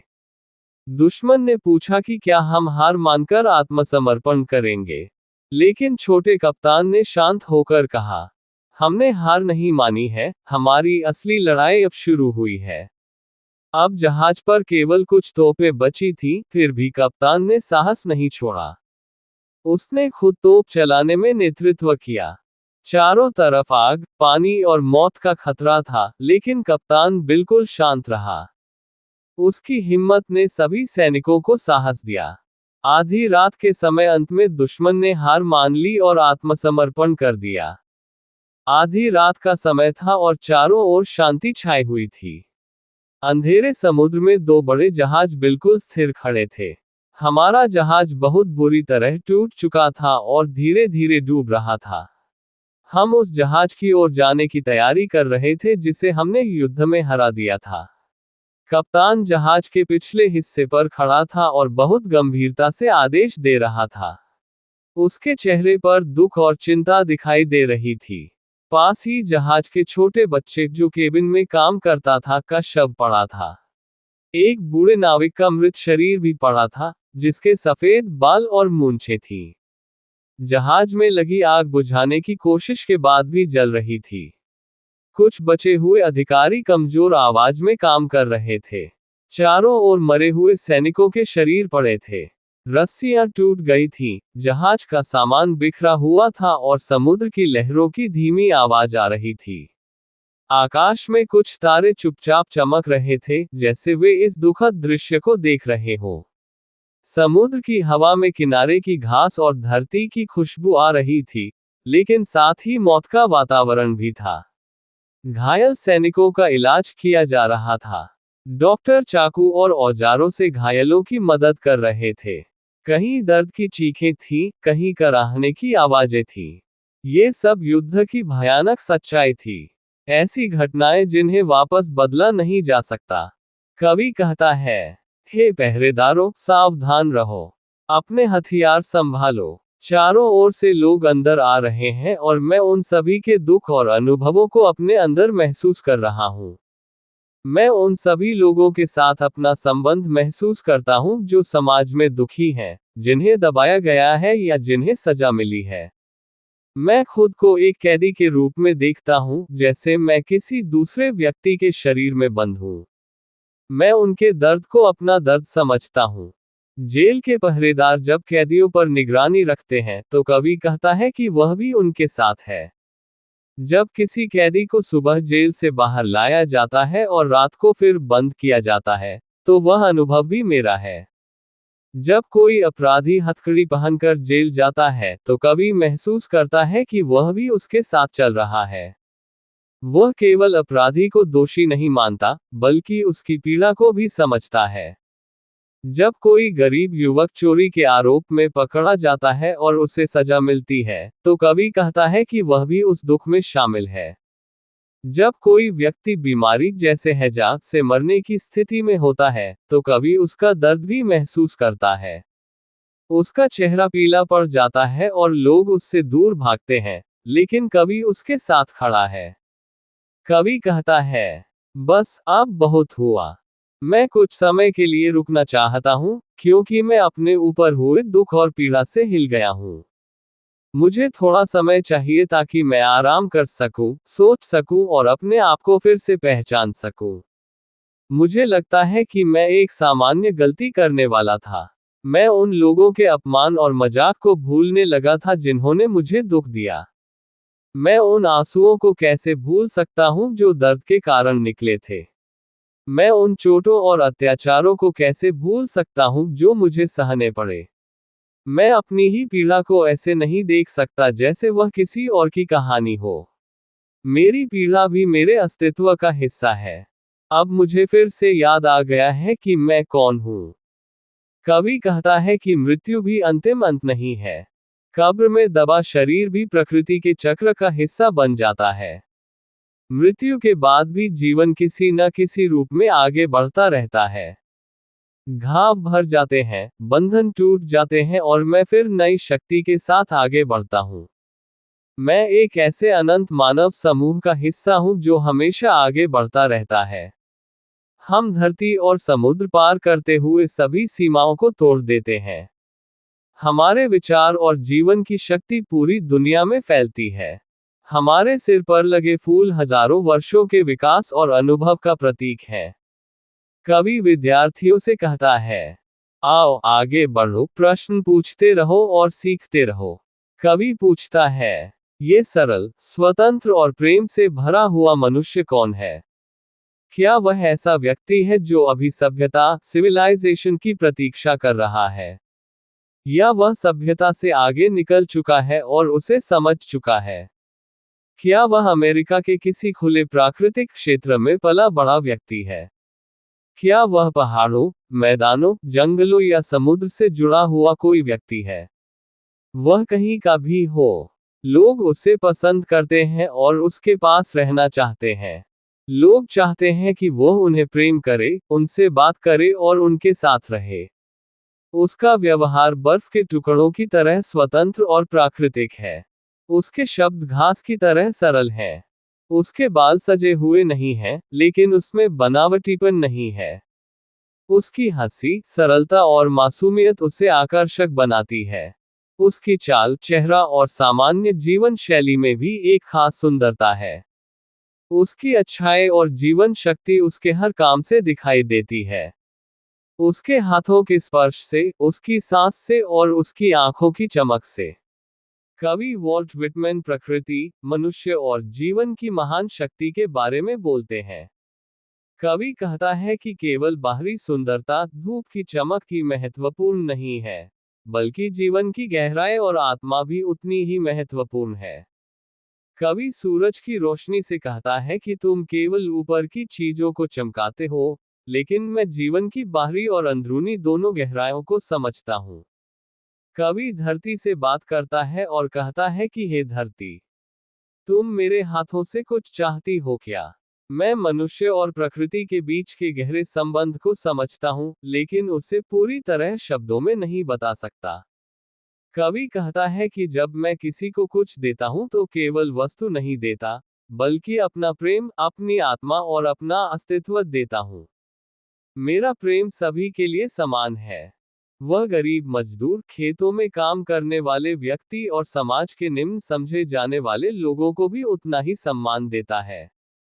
कवि कहता है कि मैं किसी को छोटा नहीं समझता, मैं हर व्यक्ति को अपनाता हूँ। कवि जीवन की सृजन शक्ति की प्रशंसा करता है। वह कहता है कि स्त्री की मातृत्व शक्ति और नई पीढ़ी का जन्म संसार को आगे बढ़ाता है। जब कोई व्यक्ति मृत्यु के पास होता है, तब भी कवि उसके साथ खड़ा रहता है। वह निराश व्यक्ति से कहता है कि तुम मेरा सहारा पकड़ो, मैं तुम्हें गिरने नहीं दूंगा। यहाँ कवि का मतलब है कि प्रेम, आशा और जीवन की शक्ति मृत्यु और निराशा से भी बड़ी है। कवि कहता है कि मेरा प्रेम और जीवन शक्ति इतनी महान है कि यह मनुष्य को डर और मृत्यु से बचाती है। रात में भी मैं तुम्हारी रक्षा करूंगा और सुबह तुम्हें जीवन की नई शक्ति मिलेगी। कवि वॉल्ट विटमैन अपने विचारों को व्यक्त करते हुए कहता है कि वह दुखी, बीमार और कमजोर लोगों की सहायता करने वाला व्यक्ति है। वह केवल कमजोरों की ही नहीं बल्कि मजबूत लोगों की भी मदद करता है, क्योंकि हर मनुष्य को जीवन में सहारे की आवश्यकता होती है। कवि कहता है कि उसने संसार, ब्रह्मांड और पुराने समय के ज्ञान को सुना और समझा है। पुराने विचार अच्छे हैं, लेकिन वे संपूर्ण सत्य नहीं हैं। कवि अपने नए विचारों और अनुभवों से सत्य को और बड़ा रूप देना चाहता है। वह पुराने धर्मों और देवताओं जैसे ज़्यूस, हरक्यूलिस, ब्रह्मा, बुद्ध, अल्लाह आदि का सम्मान करता है, लेकिन वह उन्हें अंतिम सत्य नहीं मानता। उसके अनुसार ये सब मानव कल्पना और आध्यात्मिक विकास के अलग अलग चरण हैं। कवि का विश्वास है कि ईश्वर और दिव्यता केवल मंदिरों या धर्मग्रंथों में नहीं, बल्कि हर मनुष्य और हर वस्तु में मौजूद है। एक साधारण मजदूर, कारीगर या अग्निशामक भी उतना ही महान है जितना कोई प्राचीन देवता।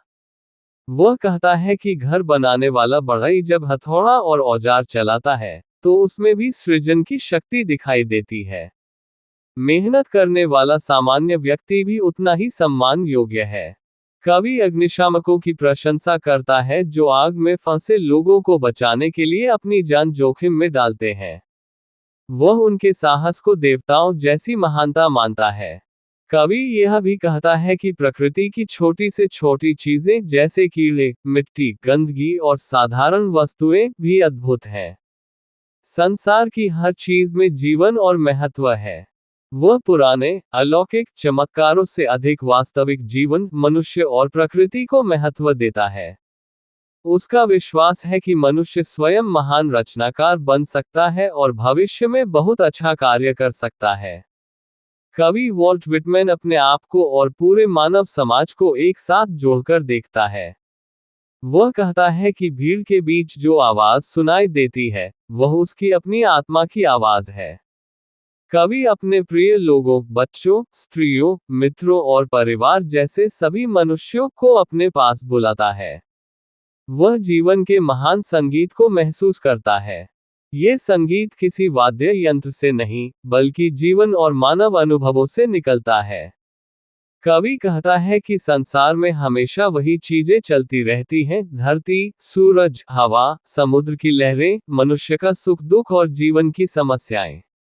मनुष्य हमेशा प्रेम, इच्छाओं, संघर्षों और मृत्यु के प्रश्नों से घिरा रहता है। वह शहर के जीवन का वर्णन करता है।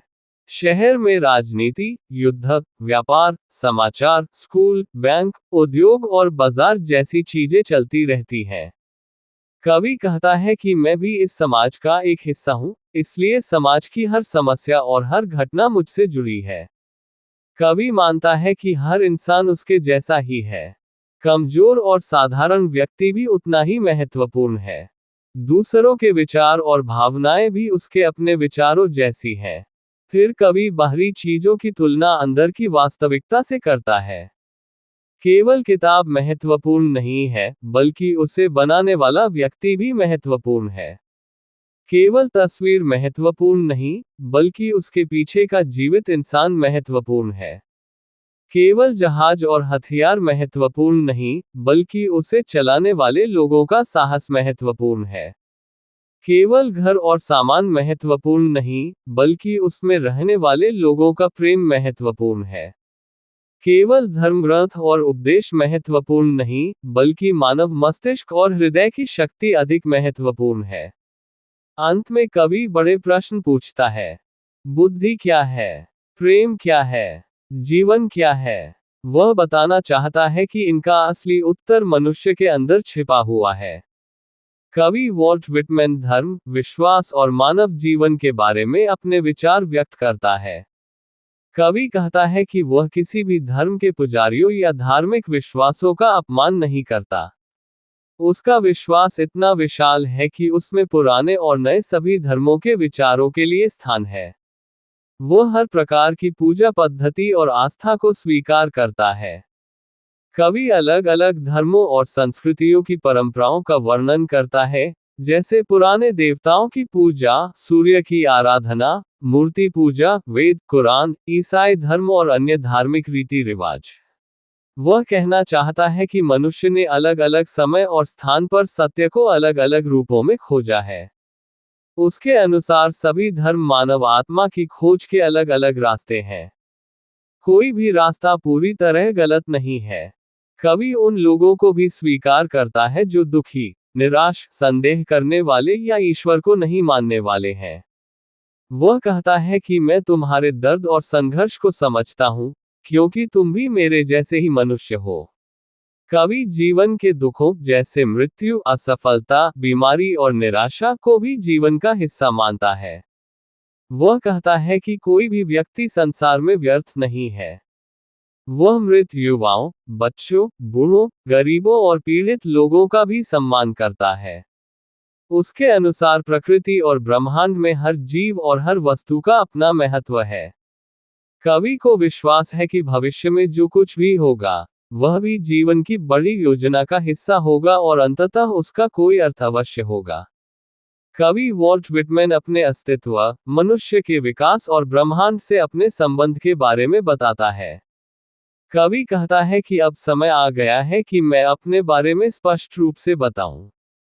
मैं केवल ज्ञात चीजों तक सीमित नहीं रहूंगा, बल्कि सभी मनुष्यों को अपने साथ अज्ञात अननोन की ओर ले जाऊंगा।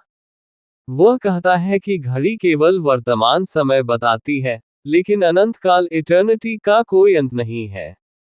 संसार में अनगिनत वर्ष बीत चुके हैं और आगे भी अनगिनत समय बाकी है। कवि के अनुसार हर जन्म महत्वपूर्ण है। कोई भी मनुष्य या जीवन छोटा बड़ा नहीं है। जो भी अपने समय और स्थान में अपना उद्देश्य पूरा करता है, वह समान रूप से मूल्यवान है। कवि कहता है कि यदि किसी मनुष्य ने तुम्हारे साथ बुरा व्यवहार किया है, तो मुझे दुख है, लेकिन मेरे साथ संसार ने हमेशा प्रेम और दया दिखाई है। मैं शिकायतों में अपना समय नहीं बिताता। वह स्वयं को मानव विकास की ऊंचाई पर खड़ा व्यक्ति मानता है। उसके पीछे करोड़ों वर्षों का इतिहास और अनुभव है और उसके आगे भी भविष्य की अनंत संभावनाएं हैं। कवि जीवन को एक लंबी सीढ़ी की तरह देखता है। हर सीढ़ी पर बीते हुए युग हैं और वह लगातार ऊपर की ओर बढ़ रहा है। वह कहता है कि मैं केवल आज का व्यक्ति नहीं हूं, मेरे अंदर पूरे ब्रह्मांड का इतिहास मौजूद है। कवि बताता है कि उसके जन्म से पहले भी प्रकृति और ब्रह्मांड ने उसकी तैयारी की थी। सितारे, पृथ्वी, वनस्पतियां, जीव जंतु और सभी प्राकृतिक शक्तियां मिलकर जीवन को आगे बढ़ाती रही हैं। मनुष्य केवल एक अकेला अस्तित्व नहीं है, बल्कि वह पूरी सृष्टि की लंबी यात्रा का परिणाम है। कवि जीवन, युवावस्था, बुढ़ापा, ब्रह्मांड और आत्मा की अनंत यात्रा के बारे में अपने विचार व्यक्त करता है। कवि कहता है कि युवावस्था में बहुत ऊर्जा, शक्ति और उत्साह होता है। मनुष्य का शरीर और मन जीवन की ओर आकर्षित होते हैं। लोग उसके पास आते हैं, उससे प्रेम करते हैं और जीवन की सुंदरता का अनुभव कराते हैं। कवि बुढ़ापे को भी महत्व देता है। वह कहता है कि बुढ़ापा भी जीवन का एक सुंदर और महत्वपूर्ण चरण है। हर अवस्था अपने साथ आगे आने वाली अवस्था का संदेश लाती है। अंधकार और मृत्यु भी जीवन के चक्र का एक हिस्सा है। रात में जब कवि आकाश को देखता है तो उसे अनगिनत तारे और विशाल ब्रह्मांड दिखाई देता है। वह समझता है कि यह संसार बहुत बड़ा और लगातार फैलता हुआ है। ब्रह्मांड में कोई अंत नहीं है, सब कुछ निरंतर आगे बढ़ रहा है। कवि कहता है कि यदि पूरा संसार भी नष्ट हो जाए, तब भी जीवन और अस्तित्व किसी न किसी रूप में फिर प्रकट होगा। समय और स्थान असीम है, इसलिए जीवन की यात्रा कभी रुकती नहीं। कवि को विश्वास है कि उसकी आत्मा की एक निश्चित मंजिल है। वह उस महान शक्ति ईश्वर सर्वोच्च सत्य से मिलने की प्रतीक्षा करता है, जिसे वह अपना सच्चा मित्र और प्रेम करने वाला साथी मानता है। कवि कहता है कि उसके पास समय और संसार स्पेस की सबसे बड़ी संपत्ति है। उसे कभी किसी सीमा में नहीं बांधा जा सकता। वह जीवन की एक अनंत यात्रा पर है और सबको उसके साथ चलने का निमंत्रण देता है। कवि बताता है कि उसके पास कोई स्थायी घर, कुर्सी, चर्च या विशेष दर्शन नहीं है। वह लोगों को किसी संस्था या नियम के पीछे नहीं ले जाता, बल्कि उन्हें प्रकृति, जीवन और अपने अनुभवों के रास्ते पर ले जाता है। वह कहता है कि जीवन का मार्ग हर व्यक्ति को स्वयं तय करना पड़ता है। कोई दूसरा आपके लिए ये यात्रा नहीं कर सकता। ये रास्ता दूर नहीं है, यह आपके भीतर और आपके आसपास हर जगह मौजूद है।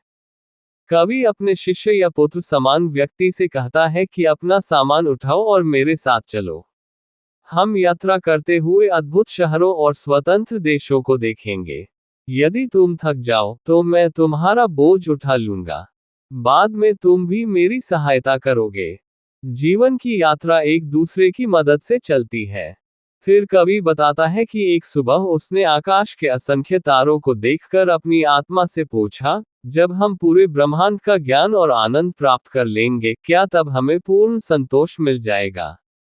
उसकी आत्मा ने उत्तर दिया, नहीं, क्योंकि हर उपलब्धि केवल अगली ऊंचाई तक पहुंचने का एक कदम है। यात्रा कभी समाप्त नहीं होती।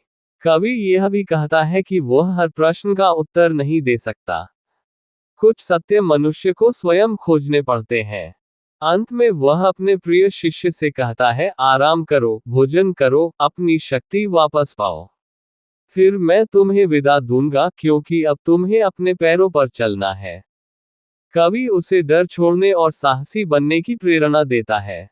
वह कहता है कि अब किनारे पकड़कर खड़े रहने का समय नहीं है। जीवन के समुद्र में कूदो, आत्मविश्वास के साथ तैरो, आगे बढ़ो और जीवन का आनंद लो। कवि वॉल्ट विटमन अपने आप को एक शिक्षक और जीवन का मार्गदर्शक बताता है। वह कहता है कि वह खिलाड़ियों, एथलीट्स का शिक्षक है, यानी वह लोगों को मजबूत, स्वतंत्र और साहसी बनना सिखाता है। कवि कहता है कि जो शिष्य अपने गुरु से भी आगे बढ़ जाता है, वही गुरु का सबसे बड़ा सम्मान करता है। अच्छा विद्यार्थी वही है जो सीखकर अपनी खुद की पहचान बनाता है, केवल किसी की नकल नहीं करता।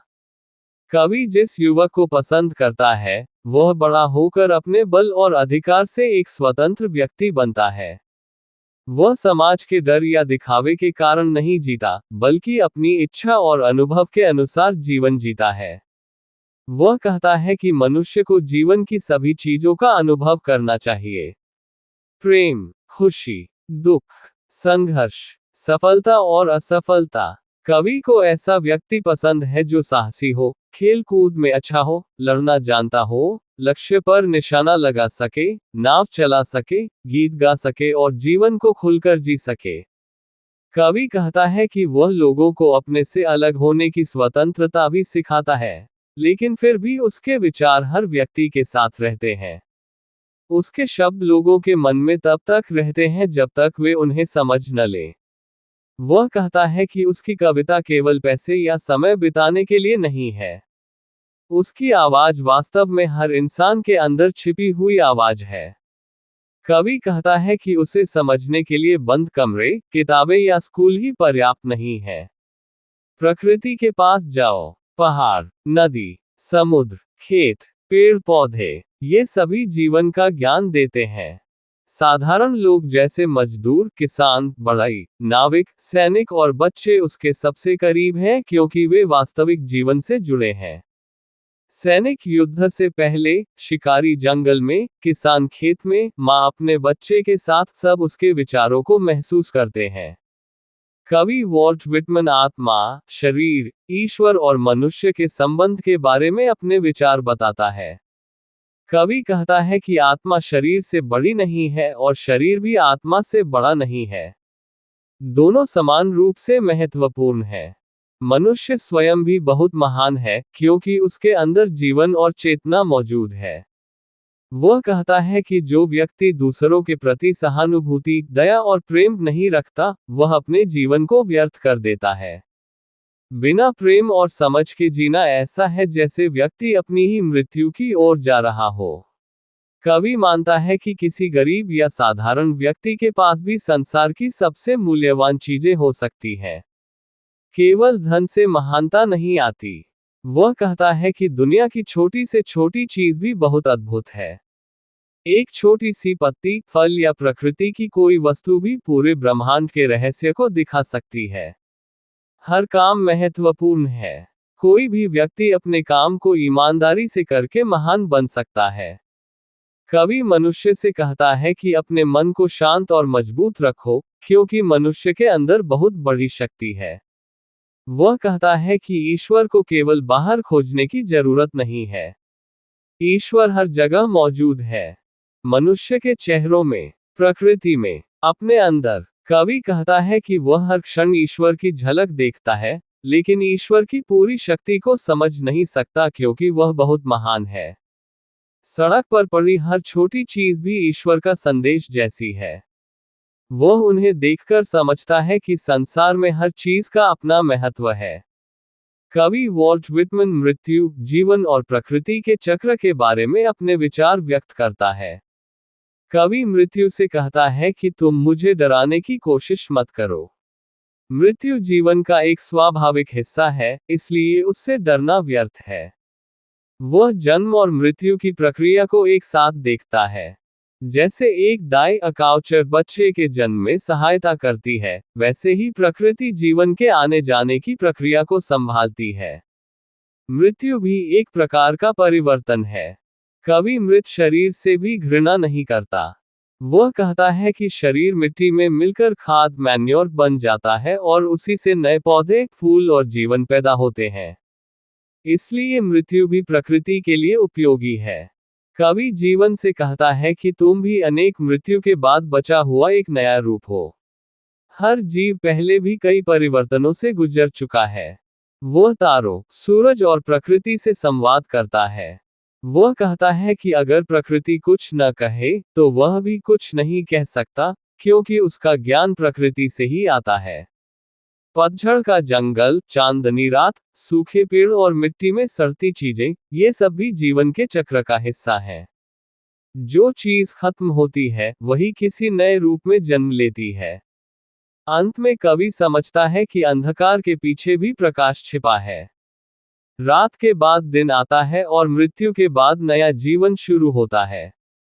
कवि कहता है कि मेरे अंदर कुछ ऐसा है जिसे मैं ठीक ठीक नहीं जानता, लेकिन महसूस करता हूं कि वह मौजूद है।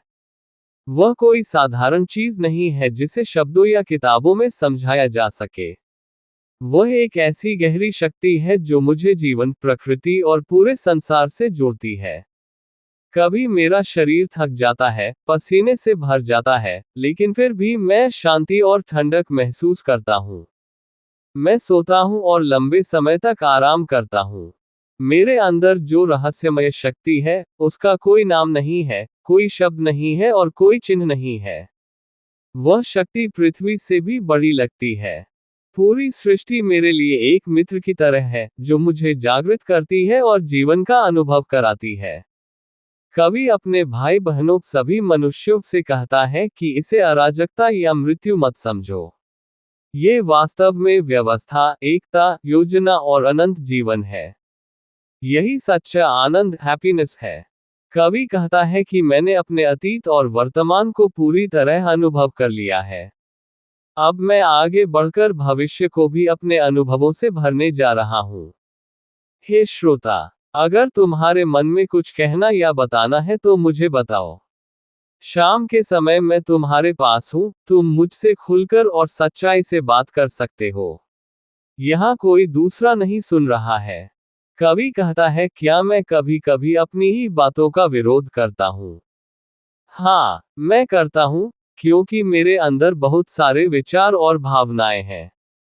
मैं एक बड़ा और विशाल व्यक्तित्व हूँ, जिसमें अनेक प्रकार के अनुभव और विचार समाये हुए हैं।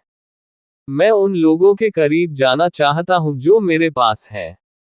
मैं उनका इंतजार कर रहा हूं। अब कवि लोगों से पूछता है, किसने अपना जीवन का काम पूरा किया है? कौन मेरे साथ चलना चाहता है? कौन अभी अपनी बात कहना चाहता है? कहीं ऐसा न हो कि समय निकल जाए। कवि कहता है कि एक धब्बेदार बाज हॉक मेरे पास से उड़ता हुआ मुझे देखता है और जैसे मेरी आलोचना करता है कि मैं बहुत बातें करता हूं और बिना काम के घूमता रहता हूं। लेकिन कवि कहता है, मैं भी उस बाज की तरह स्वतंत्र हूं। मैं किसी बंधन में नहीं हूं और मुझे पूरी तरह शब्दों में समझाया नहीं जा सकता। मेरी आवाज पूरी दुनिया में गूंजती है। दिन का आखिरी समय, शाम भी मेरे लिए रुक जाता है और मेरी छवि को प्रकृति में फैला देता है। मैं प्रकृति के साथ मिल जाता हूं। मैं हवा की तरह चला जाऊंगा और मेरा शरीर मिट्टी में मिल जाएगा। लेकिन मैं फिर घास और प्रकृति के रूप में जीवित रहूंगा जिसे मैं प्रेम करता हूं। अगर तुम मुझे फिर पाना चाहते हो, तो मुझे अपने पैरों के नीचे की धरती और घास में खोजो। तुम शायद मुझे पहचान न सको, लेकिन फिर भी मैं तुम्हें स्वास्थ्य और जीवन दूंगा। मैं तुम्हारे शरीर और खून को शुद्ध करने वाली शक्ति बनूंगा। अगर पहली बार में मुझे न पा सको तो निराश मत होना, दूसरी जगह खोजो, मैं कहीं ना कहीं तुम्हारा इंतजार कर रहा हूं। अब हम इस पोम की निष्कर्ष क्या है इसके बारे में बात करेंगे। वॉल्ट व्हिटमैन की कविता सॉन्ग ऑफ माई सेल्फ का निष्कर्ष यह है कि मनुष्य, प्रकृति और ब्रह्मांड एक दूसरे से जुड़े हुए हैं। कवि अपने मैं के माध्यम से पूरे मानव समाज का प्रतिनिधित्व करता है। वह बताता है कि हर व्यक्ति समान है और हर जीवन का अपना महत्व है।